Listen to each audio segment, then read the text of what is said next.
แล้วว่ากีฬาไหนผู้ชายอึดสุดให้ด่าให้ด่า เอ้าไม่ใช่เหรอ นางงามเขาตอบไวขนาดนี้เหร ต้ อ นพูดเรื่องกีฬาอยู่แล้วภาพมันขึ้นมาน างงามเขาแรดไหม คือคนหนูแรดเลยคือคนหนูแรดเลยมันแล้วแต่คน แอนนาเสือเนี่ยสามารถมีความรักโดยไม่มีเซ็กส์ได้ไหม คิดว่ามันต้องมีก่อนมันต้องมีก่อน มันสุดยอดที่สุดเลย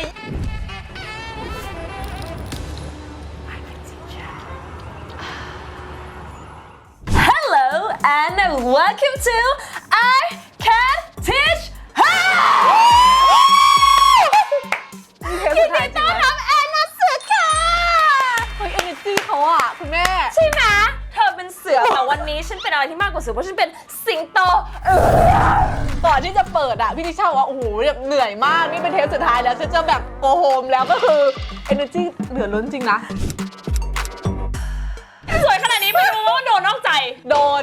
เธอโดนนอกใจแล้วใครจะไปเหลืออะไรวะ ฟีลเหมือนว่าอีนี่มันแปลกไปขอเล่าตั้งแต่แรกก่อนนะก็คือมันเป็นช่วงที่แข่งกีฬาสีกัน ไม่ใช่คนแรกตอน14หนูพูดเลย ราชย่อยเหมือนกันนะ มีแฟนคนแรกตอนอายุเท่าไหร่ ไม่มีต่อ14 ตอนเท่าไหร่ ต่อ17เอาเลยต่อ17คือเลยนะคะ เล่นกับโกอีกเพื่อความชัวร์ มันคือมัธยมหรือประถมหรืออะไร มัธยมปลาย แล้วเขาก็เหมือนแบ่งสีกันแต่เราไม่ได้อยู่สีเดียวกับเขาแต่เขาก็หน้าตาดีระดับหนึ่งเพราะฉะนั้นเขาก็จะได้เป็นฟิลเหมือนถือดัมเมเยอร์เขาก็จะมีแบบไปจับคู่ถือกับอีกคนนึงทีนี้เราก็ฟีลว่าเราเข้าใจเธอทำงาน เนี่ยมัน professional อย่างนี้ แต่จนกระทั่งแบบเริ่มมีพลายมันกระซิบว่ามันแปลกๆเราก็เลยเริ่มจับพิรุษแล้วเราก็จับได้จริงๆว่าคือเขาไม่ได้ยอมรับแต่เขาอะใช้เหตุผลงี่เง่าของเราที่เราบอกว่ามีอะไรบอกอะไรอย่างเงี้ยมาเป็นตัวที่แบบมาบอกให้เราแบบเลิกกัน ว่าเธอเป็นอย่างนี้เธอเงี้ยแบบนี้เธอพูดอย่างนี้ฉันเลยเลิกกับเธอเลยจริงๆแล้ว สุดท้ายประมาณไม่ถึงอาทิตย์เขาก็แบบ เปิดตัว ตั้งปฏิญาณกับตัวเองเลยก็คือ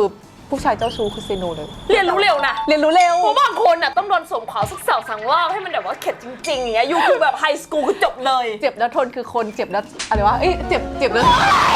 ขนาดจะพูดคำว่าลียังจำไม่ได้เลย เจ็บแล้วจำคือคนเจ็บแล้วทนคือควายอยู่พูดตรง แล้วตอนนั้นเป็นแค่คนอยู่ ตอนนี้กูเป็นควายอยู่ไงพอคนเข้ามาเนี่ยเคยเข้ามารูปแบบไหนบ้างยกตัวอย่างได้ไหมเธอดึงดูดคนแบบไหน ทุกรูปแบบคุณพี่เลยเหรอดารา มันก็มีบ้างนิดเดียว ในธุรกิจ สุด อันนี้คือเยอะ อาชีพไหนเข้าหาเราสุด ๆอยู่นอกวงการเข้าเยอะกว่าแล้วก็เป็นเพื่อนของเพื่อนบ้างอย่างล่าสุดแอนชิลีส่งคนนึงให้ แล้ว นักกีฬาเลยแบบโหหล่อเลย เข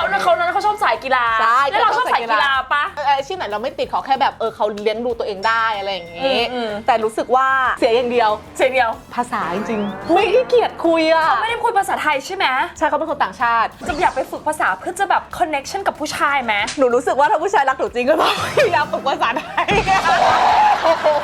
เขาเป็นคน represent Thailand ที่ถูกต้องจริงๆ ไม่ขอแค่แบบให้รู้ว่าพยายามสัก5-6 ประโยคอะภาษาไทยอะก็ได้ที่แบบผมรักคุณผมรักเมืองไทยแล้วมาอยู่เมืองไทยไล่ปีอะไรปีอะไรอย่างเงี้ยให้ฟีลเหมือนว่าเฮ้ยเขาพยายามแล้วหนูจะรู้สึกว่าถ้าเธอพยายามแล้วเดี๋ยวเราพยายามกลับนะแต่แบบเขาไม่ไงก็เลยหายไป แต่ว่าใช้ body language ไม่ได้เลยเหรอ เขาอยู่ต่างประเทศแบบไม่เคยเจอหน้ากันเลย แต่แอนชิลีเคยเจอทีเคลมว่าแบบดีนิสัยดีอะไร จะบอกนะเราเป็นโรนัลดินโญ่เราว่ากีฬาไหนผู้ชายอึดสุดให้ด่า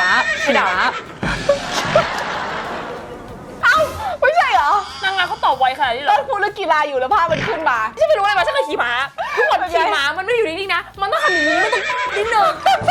จริงมันต้องประคองมันต้องประคอง อย่างเงี้ยมันต้องอย่างนี้การขี่มันต้องอย่างนี้นิดนึง จริงไหมกีฬาขี่ม้าจริงเหรอที่ไม่ใช่ เธอว่าฉันเคยเอาคนทุกกีฬาเลยเหรอก็เธอแบบถามผู้รู้แบบว่าพี่ติชาจริงไหมคนขี่ม้าข้อดีไหมได้ความอินไซต์มีความรู้เยอะคนขี่ม้านักขี่ม้าจริงๆนะจะเป็นคนตัวเบาเพราะว่าถ้าเกิดเน้นความเร็วนักขี่ม้าจะตัวไม่ใหญ่ตัวเล็กกว่าเธออะถ้าเกิดให้เร็วนะพวกมันต้องเอาคนที่ตัวไหลที่สุดแล้วก็ไม่มีกล้ามเยอะเพราะฉะนั้นน่ะต่อว่าขี่ม้าผิดค่ะไร้ประสบการณ์ค่ะต้องนักมวยปั้มค่ะต้องเอ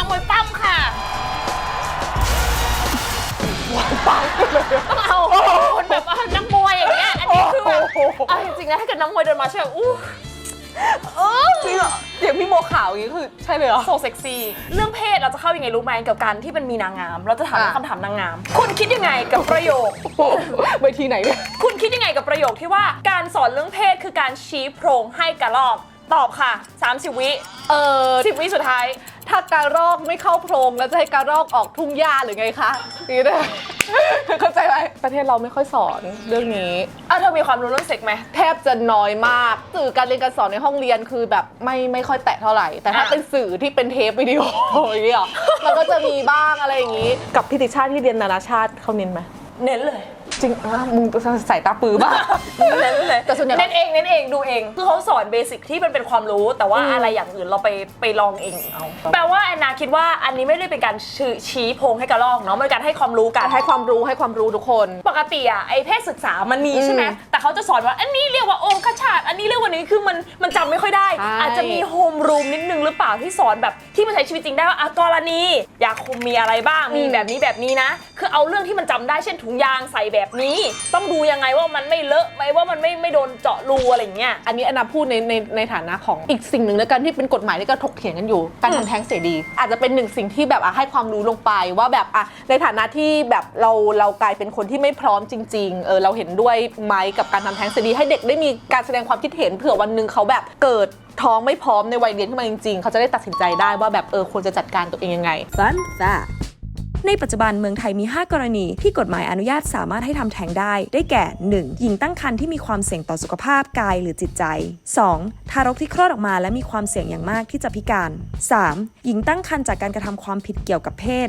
4. หญิงตั้งครรภ์ไม่เกิน 12 สัปดาห์ยืนยันว่าจะยุติการตั้งครรภ์ 5. หญิงตั้งครรภ์ 12-20 สัปดาห์ยืนยันที่จะยุติการตั้งครรภ์ภายหลังได้รับคำปรึกษาทางเลือกทั้งนี้ทั้งนั้นต้องได้รับคำปรึกษาจากผู้ประกอบวิชาชีพเวชกรรมและยุติครรภ์ด้วยหมอเท่านั้นไม่งั้นจะถือว่าผิดกฎหมายนะคะเธออะแอนนาเสือเนี่ยสามารถมีความรักโดยไม่มีเซ็กส์ได้ไหมคิดว่ามันต้องมีก่อนมันสุดยอดที่สุดเลยหมายถึงว่าความรักที่มันจะแบบสมบูรณ์แบบ 100% อันนี้ปฏิเสธไม่ได้สำหรับตัวเองนะมันต้องมีในเรื่องเซ็กไปบรรจุอยู่ในนั้นด้วยแต่ไม่จำเป็นจะต้องแบบตลอดเวลาทุกวันเธอต้องมาหาฉันทุกวันหรือว่าแบบครบรอบแล้วต้องแบบอย่างนี้ทุกวันมันคือการแสดงความรักอีกรูปแบบหนึ่งแล้วกันเป็นคำตอบที่เรียลมากของคุณมากคนเราอ่ะไม่มีใครมานั่งกัน24 ชั่วโมงหรอกมันแค่โมเมนต์เล็กๆแต่ว่ามันเป็นหนึ่งในนั้นที่เราคบกันแบบชู้สาวไม่งั้นเราคบเป็นเบสเฟรนด์ทั้งนั้นถ้าเกิดว่าฉันชอบเธอแต่ว่าเราไม่ได้อยากจะมีความแบบ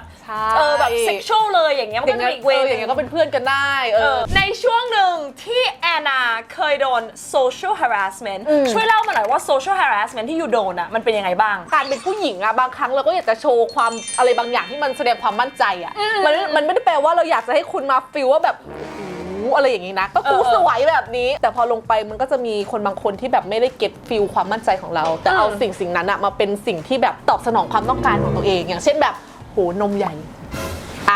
ฟีลนั้นเชื่อไหมไม่มีใครเคยพูดกับฉันแบบนี้เลยเพราะว่านมเล็ก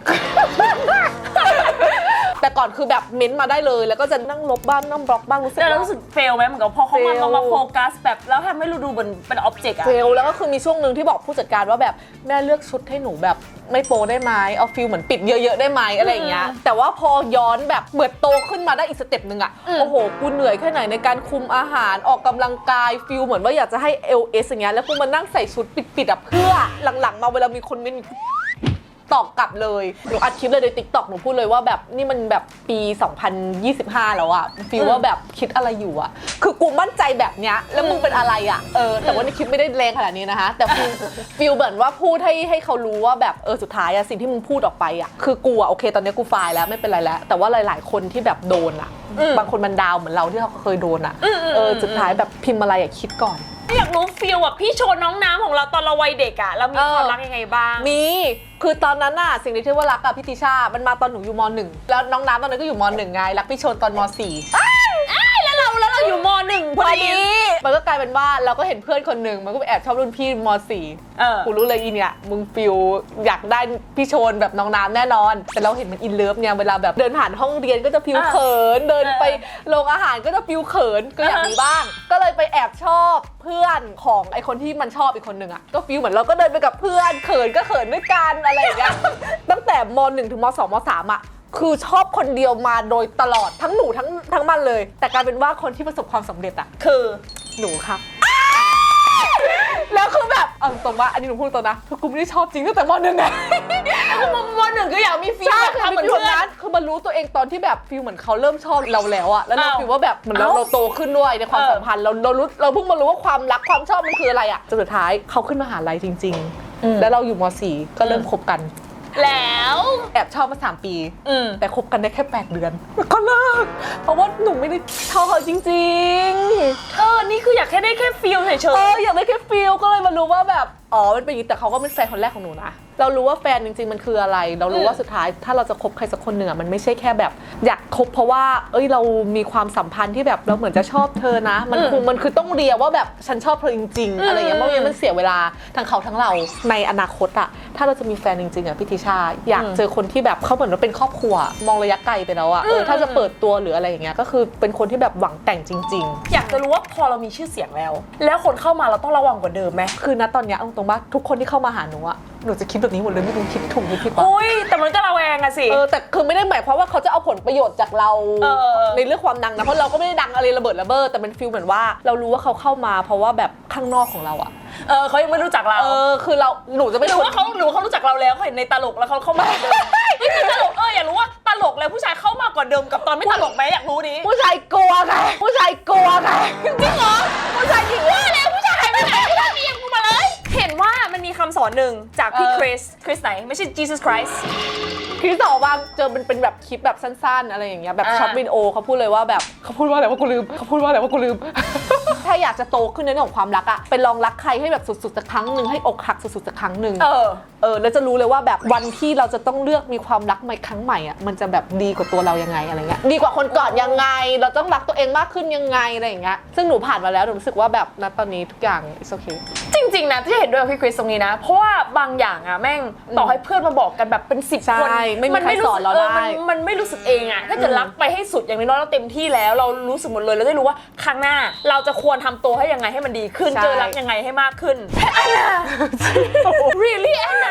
าเคยเห็นว่าอยากออกจากวงการบันเทิงแล้วตอนนี้ยังอยากออกอยู่ไหมอยากอยู่เอาต่อมาสุดท้ายก่อนคือเราวางตัวในวงการบันเทิงไม่ถูกเพราะหนูใหม่มากมันกลายเป็นว่าพอเราไม่ได้ไปตวงตัวเองอะงานแต่ละงานที่จ้างมันเป็นงานที่เราแบบมันไม่ได้ต่อยอดอะมันไม่ได้เหมือนการที่เราแบบเป็นตวงตัวเองแบบเนี้ยทุกอย่างมันถูกบล็อกไปหมดทำนู่นก็ไม่ได้ทำนี่ก็ไม่ได้พูดคำหยาบคำนู่นคำนี่ก็ไม่ได้จนกระทั่งแบบช่างแม่งตอนนั้นไปถ่ายรายการพี่เอแคร์แล้วติดคำว่าดีออกอีดอกอะบ่อยแล้วมันก็จะมีคนเริ่มมาเมนว่าแบบเฮ้ยทำไมต้องพูดอย่างนี้เป็นนางงามไม่พูดแบบนี้ทำไมพอเราเป็นตัวของตัวเองแล้วทุกคนไม่โอเคกับเราวะแล้วตอนนั้นวางโพสิชันไม่ได้อยู่เพิ่งมาใหม่มันเลยรู้สึกว่าหรือว่าตรงนี้มันไม่ใช่ที่ของเราจนกระทั่งได้มีอีเวนต์มาแล้วได้เงินเยอะคุณไม่ออกแล้วเงินนี่เองอยู่เพื่อเงินมันกลายเป็นว่าอะไรรู้ไหมโอเคมันอาจจะมีคอมเมนต์ที่ไม่ชอบเราอะแต่พอเราเริ่มเป็นตัวของตัวเองอะงานกับจ้างเราเยอะขึ้นไม่คือมันเป็นบริบทไงเพราะอยู่ในวงการบันเทิงทุกคนต้องดูนะถ้าเกิดเป็นแต่นางงามมันไม่ใช่คนต้องเดินนางงามทุกวันไงมันต้องทำงานบริบทอื่นบ้างแล้ววันที่เขาไปออกอีเวนท์ที่มันต้องสวยอะไรเงี้ยเขาก็ทำอย่างนั้นได้บริบทที่มาออกรายการแบบนี้มันก็เป็นกันเองใช่ว่าอย่างนั้นดีออกมาเนี่ยว่าดีออกจริงๆนะโดนอะไรที่เสียใจที่สุดในฐานะคนหนึ่งที่มีความฝันแล้วแม่งไปถึงฝันของตัวเองแต่ต้องมาโดนอะไรแบบนี้อันนี้หนูพูดตรงๆนั้นหนูเป็นคนที่เวลาเจอเรื่องหรือคอมเมนต์ที่ไม่ดีอะไม่เคยจำดีเทลละเอียดนั้นได้แต่จำความรู้สึกได้ว่าเจ็บยังไงเคยเขียนไดอารี่อะนั่งเขียนว่าแบบเฮ้ยเราไปทำอะไรให้เขาวะแล้วทำไมเธอถึงว่าเราขนาดนี้ถ้าวันหนึ่งเราแบบตายไปอย่างเงี้ยเธอจะเสียใจไหมกับสิ่งที่เธอทำเรื่องของลิ้นจุกปากหนูเป็นคนลิ้นใหญ่พูดไม่สวยอะเวลาพูดแล้วไม่สวยแบบหน้านิ่งสวยกว่าหรือแบบแค่ทำศัลยกรรมจมูกอะโดนด่าว่าเป็นแบบคือกูงงมากกูแค่ทำศัลยกรรมจมูกก็โดนเรื่องของแบบเอาสตอรี่ตัวเองมาขายความสงสารคือตอนนั้นน่ะหนูเอาเรื่องของตัวเองมาในเรื่องของแบบพ่อแม่หนูเก็บขยะกวาดขยะหรือแบบการอยู่วัดอย่างเงี้ยคือเอามาเพื่อจะเป็นเหมือนอินสปายหรือฟีลเหมือนให้กำลังใจคนที่แบบอยู่ในแบบกำลังเจอช่วงชีวิตแบบนั้นแล้วมีความฝันอย่างเงี้ยแต่คนอื่นก็จะมาตีความว่าแบบเราหยิบตรงนั้นมาเพื่อเอาความน่าสงสารมาเพื่อให้ได้มงกุฎเฮ้ยตอนนั้นหนูเพิ่ง23อะตอนที่ชนะ The Face ใช่ไหมมีคนไปคอมเมนต์แล้วฉันสึกไปจำได้พอดีมันบอกว่าชนะเหมือนควายขำทำไมชนะเหมือนกบช่วงชนะเหมือนกบคือจริงๆแล้วอ่ะคนมันด่าได้หมดแล้วเพราะมันใช้เน็ตให้คุมของมันคือมันคิดว่ามันไม่โดนอะไรอย่างเงี้ยแต่จริงๆแล้วคนมีหัวใจทุกคนชอบลืมไปว่าคนในวงการบันเทิงแบบว่าถ้ามีเงินถ้าไม่เสียใจหรอกเสียใจอยู่นะเว้ยอันนี้ซึ่งเป็นคำถามที่ exclusive ที่สุดนางงามเขาแรดไหมคือคนหนูแรดเลยมันแล้วแต่คนคำว่านางงามมันไม่ได้เป็นตัวจำกัดว่าแบบอยู่ต้องห้ามแรดหรืออยู่ต้องอะไรแค่เราต้องรู้บริบทหรือกาลเทศะประมาณนั้นเธอต้องระวังไหมเธอไปเดทกับใครหรือไปเต้นยังไงทเวิร์กได้ไหมทเวิร์กไม่ได้ไหมอย่างเงี้ยได้แต่ทเวิร์กไม่เป็นแค่นั้นเองนี่ไงคือสำหรับหนูอะมันอยู่ที่ว่าณตอนนั้นเราอยู่ในฐานะอะไรมากกว่าอยู่ที่งานตรงไหนถ้าสมมติว่าเราจะไปเที่ยวกันกับเพื่อนอย่างเงี้ยมันก็ต้องเต้นปะไม่เต้นก็ไม่ได้ หรือการเดทกับใครอย่างเงี้ยอาจจะต้องดูกาลเทศะหรือว่าดูแบบบริบทนิดนึงแค่นั้นเองแต่จริงๆแรดด่ามันไม่ได้แปลว่ามันไม่เป็นคำนิเกทีฟนะมันอาจจะไปถึงแบบความเฟียสความมั่นใจก็ได้ถูกต้องไหมล่ะก็มีบ้างเพราะงั้นโอเคได้สมมติว่าตอนนี้มีคนที่มีปัญหาใหญ่แอนนาจะแนะนำอะไรให้เขาแบบในการแบบหาทางออกยังไงดีประมวลปัญหาก่อนว่ามันแย่ขนาดไหนแล้วเรารับมือได้ไหมถ้ารับมือไม่ได้จริงๆนะคะปรึกษาเลยโทรหาจิตแพทย์หนูผ่านมาได้นอกจากการปฏิบัติธรรมก็คือเรื่องของจิตแพทย์นะรู้สึกเลยว่าแบบการที่เราได้ระบายกับใครสักคนอะบางครั้งเราไม่ต้องการที่จะหาคำตอบหรอกแค่ต้องการใครสักคนหนึ่งที่ได้แบบรับฟังเราอะมันก็อาจจะช่วยปลดอะไรได้บางอย่างจนเราหาทางออกได้สุดท้ายแล้วค่ะอยากให้ฝากผลงานฝากข้อความฝากอะไรก็ได้ค่ะฝากเลยค่ะIG นะก็ได้ ANN_SNGA ค่ะรวมถึงต่อด้วยนะคะทุกคนใช่เข้าไปติดตามได้นะคะแล้วอาจจะมีอัปเดตผลงานแล้วก็ฝากรายการนี้ด้วยนะคะนี่เธอได้ทำรายการอะไรไหมหรือว่ามีหนังอะไรอยู่ไหมในซีรีส์อะไรไหมมีซีรีส์แต่ว่ามันจบวีคนี้แล้วไงน่าจะออนไม่ทันโอเคเอาไม่เป็นไรไปติดตามย้อนหลังได้ฮะขับไฟเดย์รักคือการให้ใครที่ชอบเอพิโซดนี้นะคะฝากกดไลค์คอมเมนต์ subscribe เยอะๆกันเลยนะเพราะฉันสังเกตว่าหลายคนมาดูชอบรายการแต่ลืม subscribe ฝากกด subscribe ให้หน่อยเป็นกำลังใจให้ทีมงานของเรานะคะเจอกันเอพิโซดหน้าค่ะบายสาวๆเคยเป็นไหมคะตอนเป็นประจำเดือนเนี่ยรู้สึกเปียกแฉะอับเหม็นขอแนะนำนี่เลยค่ะ Flow Days เป็นถ้วยอนามัยนะคะที่ใส่ตอนเป็นประจำเดือนค่ะทำมาจากซิลิโคนทางการแพทย์ 100% นะคะนิ่มแบบนี้เลยไม่ต้องกลัวนะคะไม่เจ็บเลยใส่ได้12ชั่วโมงนะคะคือใส่ได้ทั้งวันเลยถ้วยนึงนะคะใส่ได้ 3-10 ปีเลยค่ะประหยัดเงินแล้วก็ลดขยะไปได้เยอะมากใครที่สนใจอยากได้ Flow Days นะคะไปที่ Lazada Shopee TikTok ได้เลยค่ะที่ Flow Days หรือว่าติดตามเราทางโซเชียลมีเดียต่างๆนะคะฝากด้วยค่ะ Flow Days Live with confidence จะบอกว่าเรื่องพี่คริสหอวังน่าสนใจมากเพราะว่าที่เคยเจอเขาตอนที่ไปเที่ยวเมื่อประมาณ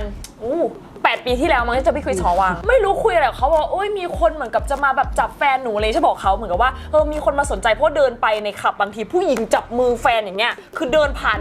กรงผู้หญิงมันจะจับอย่างนี้เลยไม่ล้อเล่นเห็นกับตาจับอย่างนี้เลยแล้วพี่คริสบอกว่าอย่างนี้แหละเขาบอกว่าถ้าเกิดพอเราเริ่มมีชื่อเสียงอะบางทีคนจะอยากได้แฟนเราเพราะเขาเป็นแฟนเราเป็นสิ่งที่บางทียูหนีมันไม่ได้แต่มันคือความสตรองของแฟนยูมันไม่ขึ้นคือ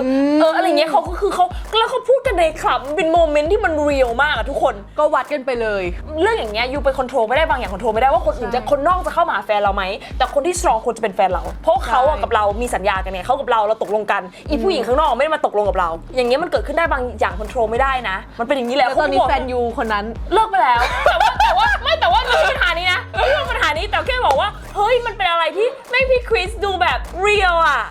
ก็จริงบางคนเขาไม่สตรองพอแค่นั้นเองเราไปหาคนที่สตรองได้